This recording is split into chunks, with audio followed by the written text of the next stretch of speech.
Have you ever wondered if one single act of kindness could change an entire kingdom? Prince Adrian was born into unimaginable wealth. One day, he would wear the royal crown and rule millions of people. From the outside, his life looked perfect. But behind the palace walls, every moment of his future had already been decided for him. Every meeting, every lesson, and even the person he was expected to marry. Deep inside, Adrian longed for something different. He wanted to know how ordinary people lived. He wanted to earn respect, not simply inherit it. On a stormy evening, he was returning to the palace after visiting a neighboring kingdom. Dark clouds covered the sky as thunder echoed through the mountains. Rain poured so heavily that the road ahead almost disappeared. One of the royal guards leaned toward the carriage and said, "Your Highness, the road is becoming too dangerous. We should stop until the storm passes." Adrian looked out at the rain and calmly replied, "No. We'll reach the palace before sunrise. Keep moving." The horses continued forward, but only a few minutes later, lightning struck a giant tree beside the road. The frightened horses lost control. The carriage skidded across the muddy path before crashing through the wooden barrier. Everything happened in seconds. The royal carriage rolled down the hillside and disappeared into the darkness below. When the storm finally settled, silence filled the valley. Miles away, in the peaceful village of Willow Creek, a young woman named Amara was gathering herbs near the river. She lived a simple life in a small wooden cottage left behind by her late parents. Every day she helped sick villagers with natural medicine, asking for almost nothing in return. People often wondered why someone with so little was always willing to help others. As Amara walked beside the riverbank, something unusual caught her attention. A hand. Barely visible between the rocks. Her heart raced. She dropped her basket and ran toward the water. Without thinking about the freezing current, she climbed into the river and struggled to pull the unconscious stranger onto the shore. His clothes were expensive, though badly torn. His hands were covered with cuts, and blood trickled down his forehead. She didn't know his name. She didn't know where he came from. All she knew was that someone needed help. With great effort, she brought him back to her cottage and called the village healer. The old healer carefully examined the injured man before letting out a worried sigh. "The blow to his head was severe," he said quietly. "If he survives, he may lose his memory." For 3 days and 3 nights, Amara barely slept. She changed his bandages. She cooled his fever. She stayed by his side, hoping he would open his eyes. Finally, on the morning of the 4th day, the stranger slowly woke up. He looked around the tiny cottage with confusion. "Where am I?" "You're safe," Amara said gently. "You were found near the river." The man tried to sit up but winced in pain. "My name." He stopped. His face filled with panic. I can't remember." No matter how hard he tried, every memory had disappeared. Amara offered him a comforting smile. "Don't worry. Your memories may come back. Until then." She laughed softly. "I can't keep calling you stranger." She thought for a moment before saying, "How about Ethan?" The man smiled for the first time. "Ethan. I like that." Outside the cottage, life continued as normal. But neither of them realized the truth. The quiet man sitting beside the fireplace was not an ordinary traveler. He was the missing Prince Adrian. And at that very moment, back at the royal palace, King Edward stood silently as the commander of the royal guard knelt before him. "Your Majesty, we found the carriage." But there was no sign of the prince. The king's face turned pale. For a long moment, he said nothing. Then he slowly rose from his throne. His voice echoed through the royal hall. "Search every forest, every village, every river. I don't care how long it takes. Bring my son home." The search for Prince Adrian spread across the entire kingdom. Hundreds of royal soldiers rode from one village to another, carrying sketches of the missing prince. Rewards were offered to anyone with information. But in the quiet village of Willow Creek, life continued as if nothing had happened. The man everyone now knew as Ethan had no memory of the palace, the crown, or the life he had left behind. Every morning, he helped Amara gather herbs in the forest. He repaired broken fences for elderly neighbors. He carried heavy buckets of water for widows who could no longer work. Before long, the villagers began to admire the mysterious stranger. One afternoon, Amara laughed as Ethan struggled to milk a stubborn cow. "You've probably never done this before," she teased. Ethan smiled. "I don't remember doing it, but I guess I'm learning." For the first time in years, he felt truly happy. There were no royal rules.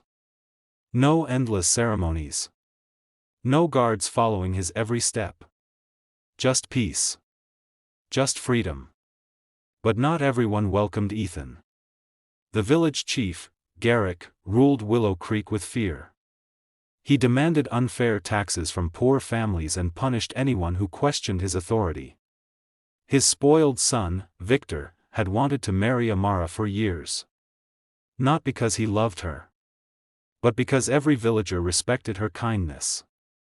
When Victor saw Amara spending more and more time with Ethan, jealousy burned inside him. One afternoon, Victor and 3 of his men blocked Ethan's path in the village square. "So," Victor sneered, "the homeless stranger thinks he belongs here." Ethan remained calm. "I don't want any trouble." Victor laughed. Too late. Without warning, one of the men threw a punch. Something unexpected happened. Ethan moved with incredible speed. He caught the man's arm, stepped aside, and gently threw him to the ground. The second attacker rushed forward. Again. Ethan reacted without thinking. Within seconds, all 3 men were lying in the dirt. The villagers gasped. Even Ethan stared at his own hands in disbelief. "How did I do that?" he whispered. Amara looked at him with surprise. "Maybe your body remembers, even if your mind doesn't." Victor stood up, humiliated in front of everyone. "This isn't over," he growled before storming away. That evening, Ethan sat alone beside the river. He couldn't stop thinking about what had happened. Who was he? Why did he know how to fight like a trained soldier?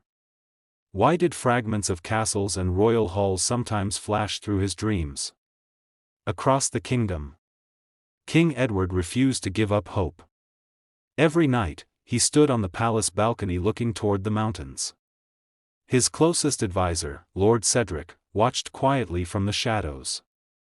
Unlike the king, Cedric secretly hoped the prince would never return. For years, he had planned to increase his own influence over the throne. Without Adrian, nothing could stop him. So Cedric secretly hired mercenaries to silence anyone claiming they had seen a mysterious nobleman. Meanwhile, back in Willow Creek, Amara and Ethan sat beneath a large oak tree as the sun disappeared behind the hills. The cool evening breeze carried the scent of wildflowers. After a long silence, Amara spoke softly. "If one day your memories return, will you leave?" Ethan looked into her eyes. "I don't know who I used to be. But I know one thing.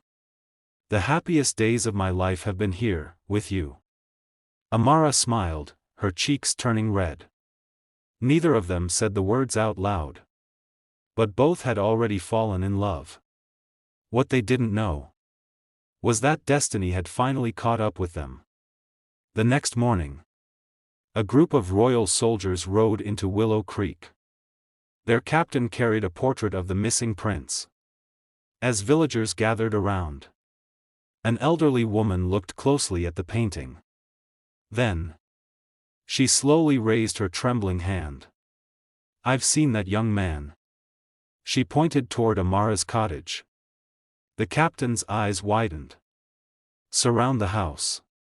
If that's really the prince. Everything is about to change. The royal soldiers surrounded Amara's cottage before sunrise. Captain Rowan stepped toward the wooden door and knocked firmly. Amara slowly opened it. She froze when she saw dozens of soldiers standing outside. "Can I help you?" she asked nervously.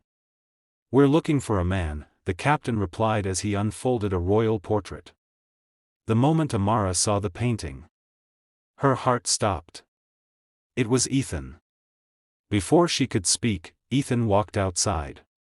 The captain looked at him, then immediately dropped to one knee. "Your Highness. We've finally found you." The other soldiers knelt beside him. Ethan stood there in complete confusion. "I think you've mistaken me for someone else." Captain Rowan carefully handed him the portrait. "Your name is Prince Adrian. You are the heir to the kingdom." As Ethan stared at the painting, memories exploded inside his mind. The palace. His father. Royal ceremonies. The storm. The carriage falling into darkness. He grabbed his head in pain. Everything came rushing back. After several long moments, he slowly opened his eyes. "My name is Adrian. I am the prince." The villagers gasped. Amara couldn't move. The man she had rescued, the man she had fallen in love with, was the future king. Captain Rowan smiled with relief. "The kingdom has been waiting for you, Your Highness. We must return to the palace immediately." Adrian looked toward Amara. "I never lied to you. I truly didn't know who I was." Tears filled Amara's eyes. "I know. But now you remember. And everything has changed." Adrian gently took her hands. "I'll come back. I promise." Amara forced a smile. "I'll be waiting." As the royal carriage disappeared into the distance, she stood alone on the hill, watching until it became nothing more than a tiny shadow. Back at the palace, King Edward rushed toward his son. For a brief moment, he forgot he was king. He simply embraced his child. "I thought I'd lost you forever." Adrian hugged him tightly. "I'm home, father."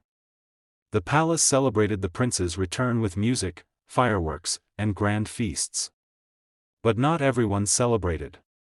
From a balcony overlooking the celebration, Lord Cedric watched silently. His plan had failed. If Adrian became king, Cedric's dreams of controlling the kingdom would disappear forever. That same night, Cedric secretly met Victor inside an abandoned hunting lodge. "I hear the prince left his heart behind in your village," Cedric said. Victor smiled bitterly. "He loves Amara." Cedric stepped closer. "Then we'll make sure they never see each other again." A cruel smile spread across Victor's face. "I know exactly how." A few days later, a royal messenger arrived in Willow Creek carrying an official-looking letter. It bore the royal seal. Amara opened it with trembling hands. Her smile slowly disappeared. The letter claimed that Prince Adrian had accepted an arranged marriage with a foreign princess. It also said he had asked Amara to forget everything that had happened between them. Amara read the letter again and again. Every word broke her heart. She whispered, "So, our story really is over." Before sunrise the next morning, she packed a small bag, locked her little cottage, and quietly walked away from Willow Creek. Hidden behind a tree, Victor watched her leave. He laughed softly. The letter worked. It was never written by the prince. It was written by me. Meanwhile, inside the royal palace, Adrian smiled as he prepared a carriage. Today, He would finally keep his promise. He couldn't wait to see Amara again.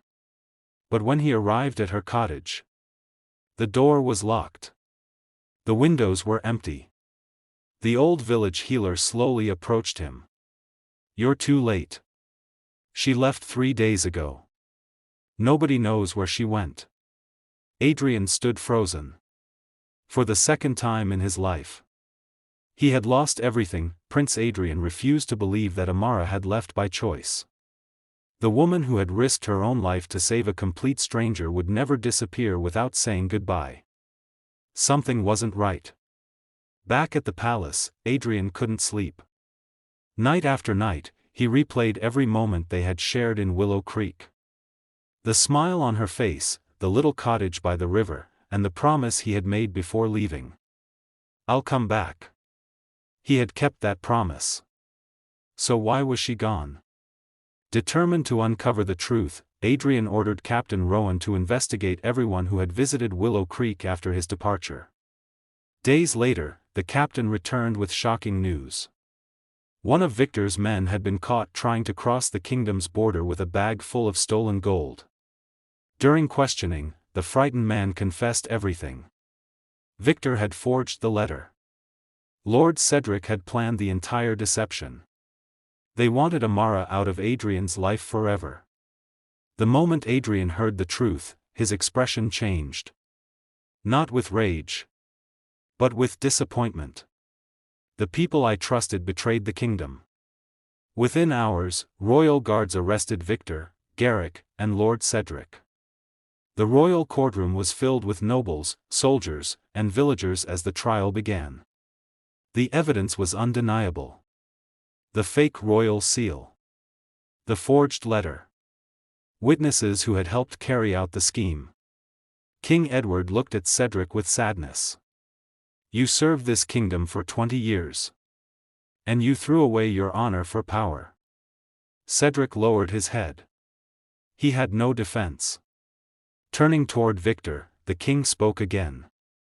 "You tried to destroy an innocent woman's life out of jealousy. You are guilty." The courtroom fell silent. King Edward stood from his throne.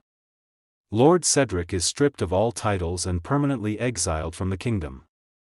Victor and Garrick will spend the rest of their lives in prison for corruption, fraud, and conspiracy against the crown. Justice had finally been served. But Adrian still had one mission left. Finding Amara. For months, he searched every village, every mountain road, and every marketplace. Many told him they had seen a young woman helping the poor.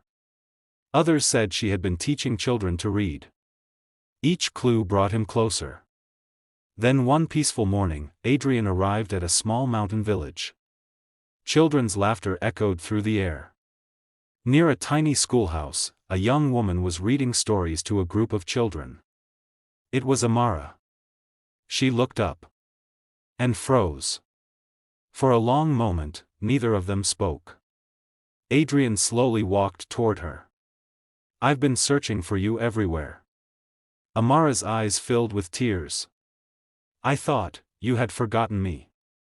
Adrian gently handed her the forged letter. "I never wrote this. They lied to us." Amara read the letter one last time before tears rolled down her cheeks. "I should have trusted you." Adrian smiled softly. "And I should have found you sooner." Without another word, they embraced. This time, nothing would separate them again. Several months later, the entire kingdom gathered in the capital for Prince Adrian's coronation. The grand palace was decorated with thousands of golden flowers. People expected the prince to announce a political marriage with a foreign princess. Instead, Adrian stepped forward and reached for Amara's hand. The crowd whispered in surprise. He smiled proudly. "When I lost everything, the person who saved me wasn't a queen. She wasn't rich. She wasn't powerful. She simply had the kindest heart I've ever known. If kindness is the greatest strength a ruler can have, then there is no one more worthy to stand beside me." King Edward smiled warmly and nodded his approval. The crowd erupted into applause. On that day, Amara, the humble village girl who had once lived in a tiny wooden cottage, became the future queen of the kingdom. Not because of her birth. Not because of wealth. But because compassion had changed destiny. And sometimes, the greatest love stories don't begin in castles. They begin with one stranger choosing to save another.